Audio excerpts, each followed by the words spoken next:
Саша, тебе что-нибудь задали на домашнее задание? Сейчас спрошу.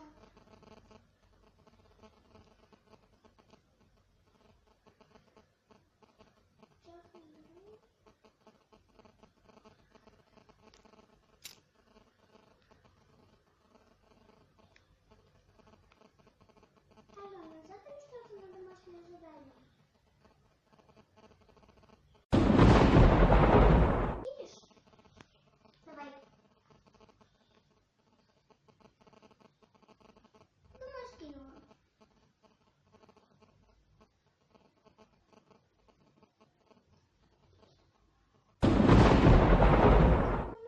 Много.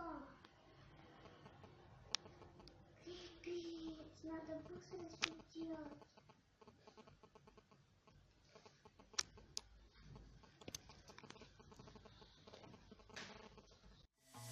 And I want you to be mine.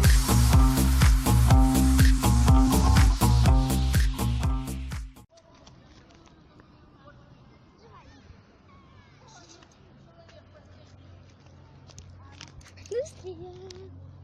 2, 3, давайте. Чики-брики, пальчик выкинь. Чики-брики, пальчик выкинь.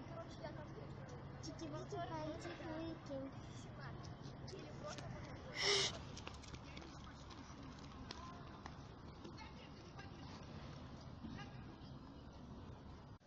Мы едем за Сашей. На что-то. Что вы выгласили?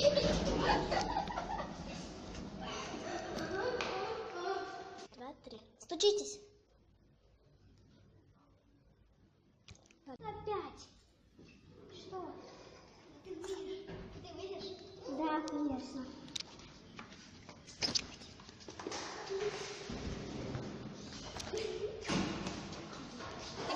Вместе. 2, 3, давайте.